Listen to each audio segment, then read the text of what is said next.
하나님께서 오늘 우리에게 주시는 말씀은 여호수아 24장 14절로부터 18절 말씀입니다. 이 기록된 계시의 말씀을 봉독할 때 살아계신 하나님의 음성을 들으실 수 있기를 바랍니다. 그러므로 이제는 여호와를 경외하며 온전함과 진실함으로 그를 섬기라. 너희의 조상들이 강 저쪽과 애굽에서 섬기던 신들을 치워버리고 여호와만 섬기라. 만일 여호와를 섬기는 것이 너희에게 좋지 않게 보이거든 너희 조상들이 강 저쪽에서 섬기던 신들이든지 또는 너희가 거주하는 땅에 있는 아모리 족속의 신들이든지 너희가 섬길 자를 오늘 택하라.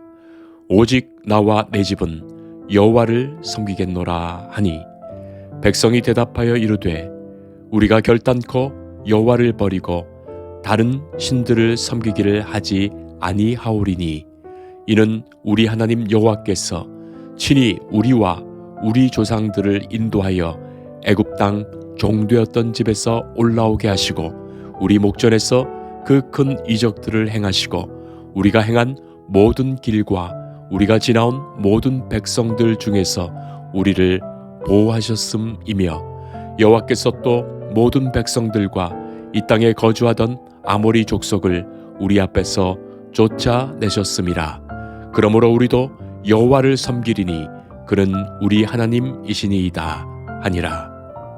아멘. 고사성어에 동가식 서가숙이라는 말이 있습니다. 혼기가 찬 어떤 처녀가 두 남자와 손을 보았더랍니다.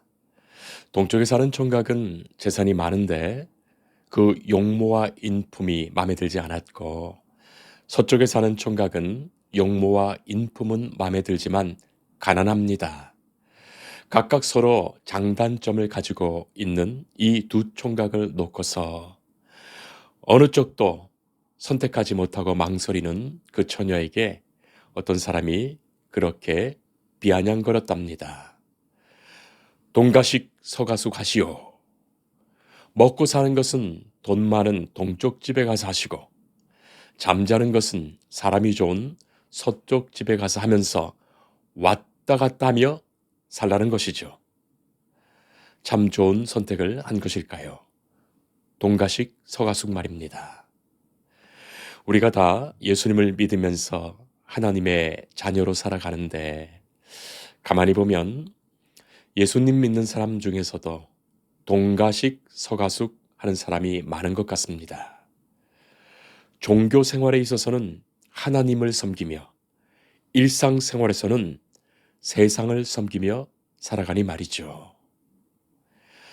어린아이들에게 얘들아 너희들은 부자와 거지 나사로 중에 누가 되고 싶으냐 그랬더니 한 아이가 이 세상에서는 부자가 되고 싶고요.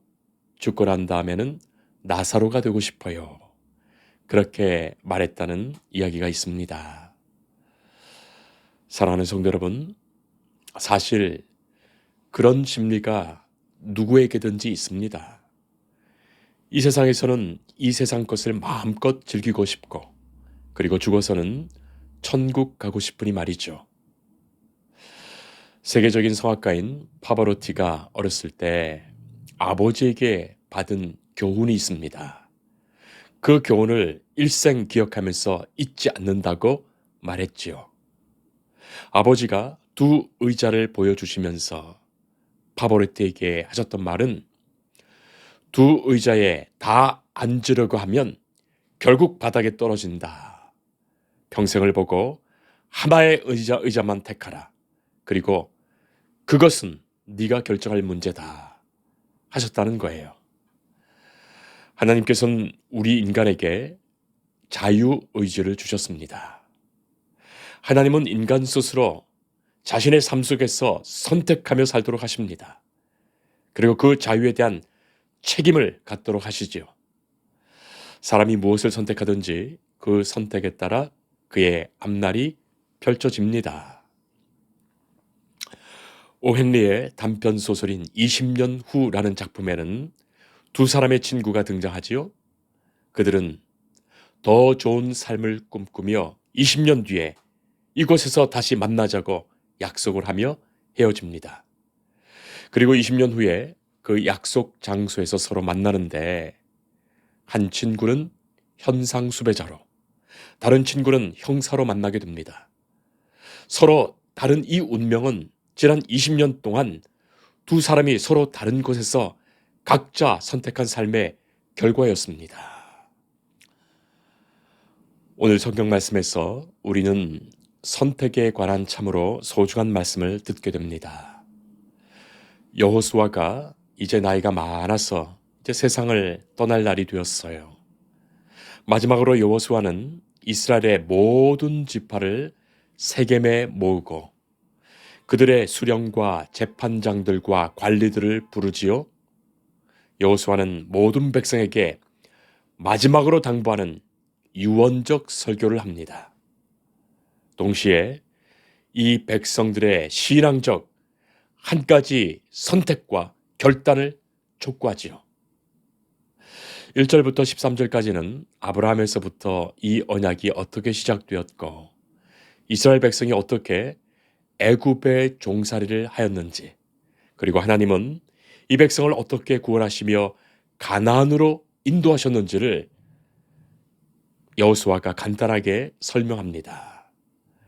그리고 하나님이 인도하시어 가나안을 정복한 이야기, 하나님이 이루어 주신 구원의 이야기를 전하지요. 그야말로 지난 날을 회고하는 겁니다. 성도 여러분, 전도서 말씀을 보면 전도서 7장 14절 말씀에 형통한 날에는 기뻐하고 곤고한 날에는 되돌아보아라. 이 두 가지를 하나님이 병행하게 하사 사람이 그의 장래 일을 능히 헤아려 알지 못하게 하셨느니라. 우리가 다 자신의 장래 일을 모릅니다. 앞으로 어떤 일이 펼쳐질지 모르지요. 형통한 날에는 기뻐하며 감사하며 찬송할 것입니다. 그리고 곤고한 날에는 되돌아볼 것입니다. 무엇을 되돌아봐야 할까요? 지난 날 하나님이 어떻게 도우셨는지 되돌아보라는 말씀이에요. 사람들이 기억력이 없다 보니까 늘 걱정하면서 불안해하지요. 그러나 지난 날을 가만히 되돌아보면 찬송가 301장의 그 찬송처럼 지금까지 지내온 것 주의 크신 은혜라. 한이 없는 주의 사랑 어찌 이루 말하랴. 틀림없이 고백하게 됩니다. 여호수아는 말합니다. 13절 보면 하나님께서 이 백성이 수고하지 아니한 땅과 건설하지 아니한 성읍들을 너희에게 주셨다.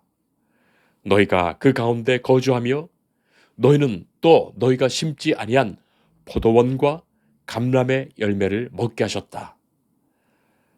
여호수아는 하나님이 지난날 어떻게 도우시고 역사하셨는지 바로 그 행하신 일들을 거듭 말합니다. 그리고 여호수아는 말하지요. 그러므로 이제는 여호와를 경외하며 온전함과 진실함으로 그를 섬기라. 그러므로입니다. 마땅히입니다. 성도 여러분, 우리의 신앙을 알고 보면 그러므로 마땅히의 신앙이지요. 하나님이 천지를 창조하셨다. 그러므로 피조물된 사람들은 마땅히 하나님을 예배하며 찬양합니다. 예수님이 나를 사랑하시어 나를 위하여 십자가에 피 흘려 죽으셨다.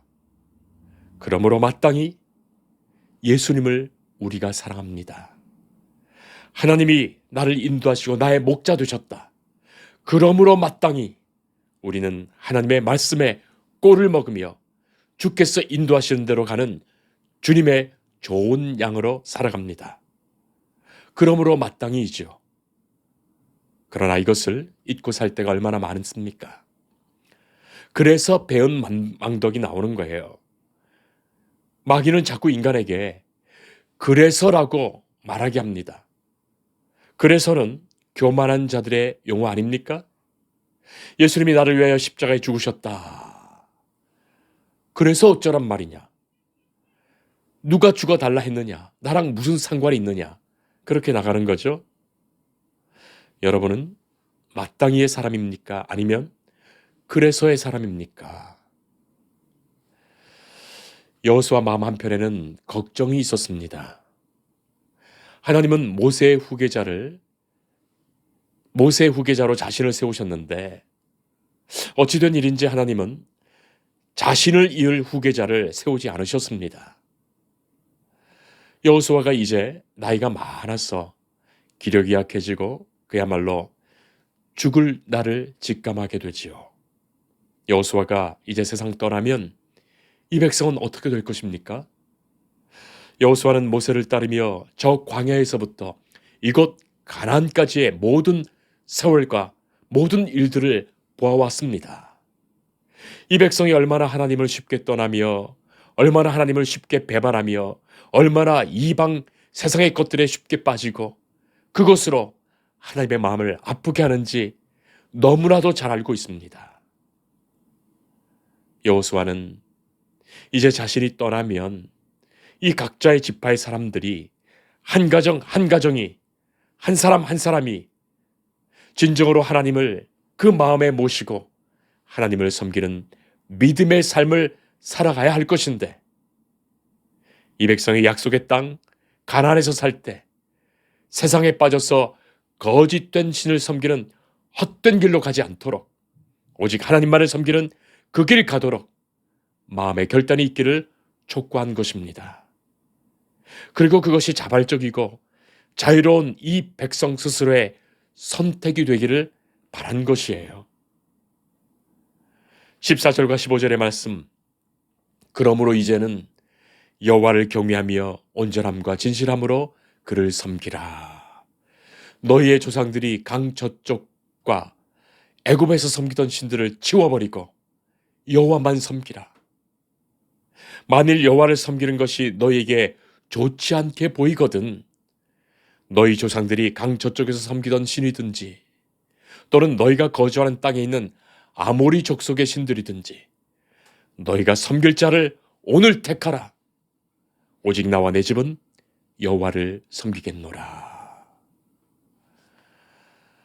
사랑하는 성도 여러분, 이 여호수아의 말이 어떻게 들리십니까? 여호수아의 그 마음과 심정이 느껴지지 않으십니까? 저는 마치 이런 것 같다는 생각을 합니다. 회식 자리에서 사장님이 마음껏 시켜 나는 짜장면 하는 것 말이죠. 그렇지 않습니까? 이미 여호수아는 너희가 섬길 자를 오늘 택하라. 오직 나와 내 집은 여호와를 섬기겠노라 말했습니다. 왜 그랬을까요? 그것이 여호수아의 소망이요 기대였습니다. 마치 아버지의 마음이 그것 아닐까요? 네 마음대로 해라. 그러나 아버지는 이런 생각을 가지고 있다. 네 마음대로 해라. 그것이죠. 가만히 생각해 보세요. 여러분, 그게 부모의 마음 아니겠습니까? 사랑하는 자녀를 위한 아버지, 어머니의 마음입니다. 하나님은 이렇게 살라고 십계명 주셨고 이렇게 행하라고 율법 주셨어요. 그러나 이스라엘 백성은 그것 택하지 않았습니다. 배반의 길을 갑니다. 사랑하는 성도 여러분, 우리는 언제나 우리 인생에서 선택하며 살아가지요. 그런데 우리의 선택이 얼마나 불완전한지요. 인간의 선택은 참으로 불완전합니다. 근본적으로 불완전합니다. 다음에 세 가지 문제 있어서 그렇죠. 첫째는 우리의 선택에는 한계가 있습니다. 그 말이 무슨 말인가 하면 아무리 내가 지혜롭게 선택한다 하더라도 그 선택할 수 있는 것만 선택할 수 있을 뿐이에요. 무슨 말인가 하면 가장 중요하고 가장 결정적인 것은 결국 내가 선택하는 것이 아니라는 말이죠. 내가 선택할 수 없다는 것입니다. 예를 들어 내가 이 땅에 생명으로 태어나 사는 것, 나의 선택과 상관이 없습니다. 내가 어느 시대, 어느 나라, 어느 가정에서 어떻게 태어났는지 나의 선택과 상관이 없고 인간의 생사화복도 스스로 선택하는 것이 아니라는 것입니다. 내가 어떤 것을 선택한다고 그것이 복이 될는지 그렇지 않은지 내가 결정할 수가 없어요.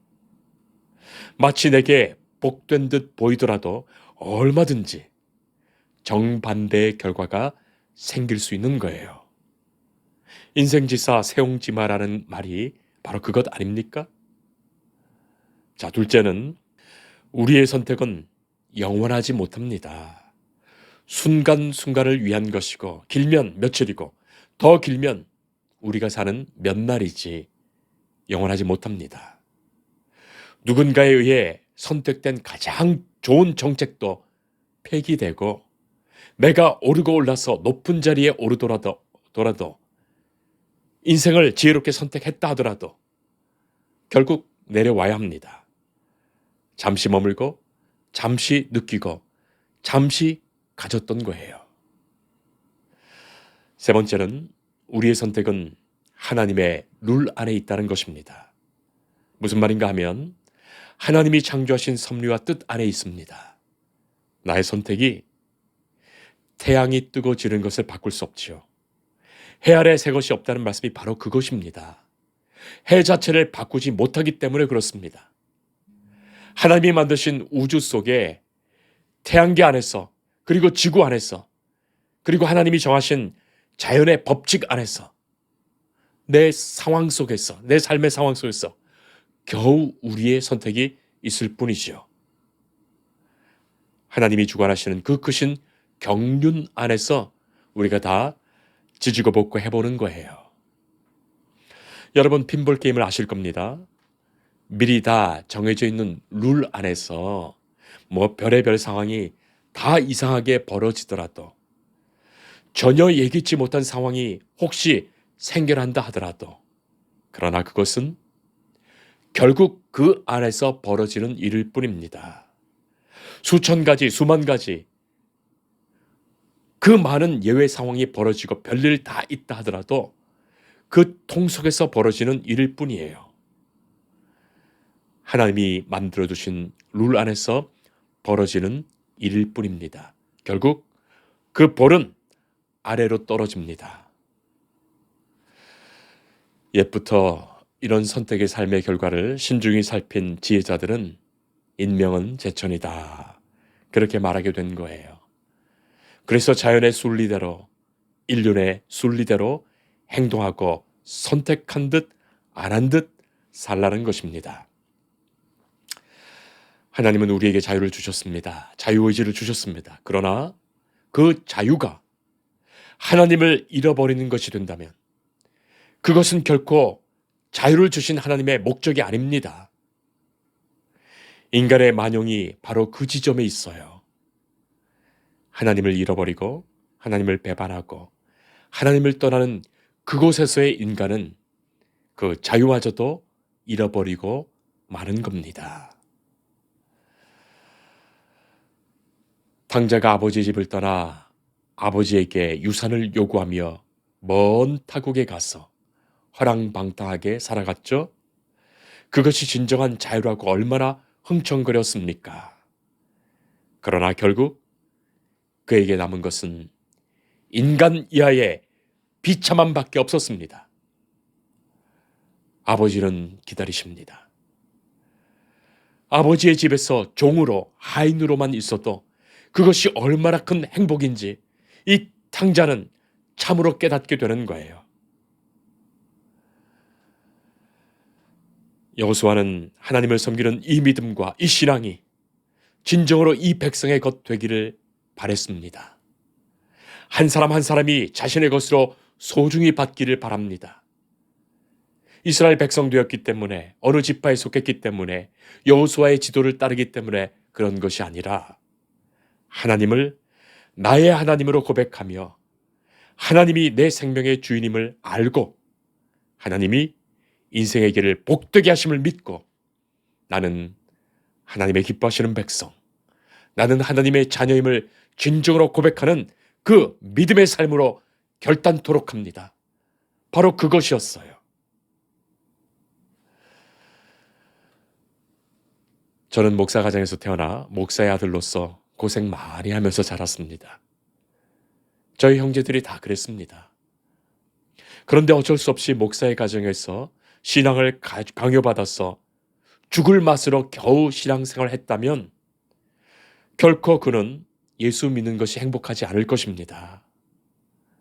그러나 반대로 목사의 가정에서 태어나게 하셔서 어려서부터 예배하며 기도하며 교회 생활을 통하여 신앙의 삶을 형성하게 하신 것, 하나님이 너무나 사랑하시어 내게 베푸신 그 은총으로 고백한다면 완전히 다른 결과로 느껴지는 거예요.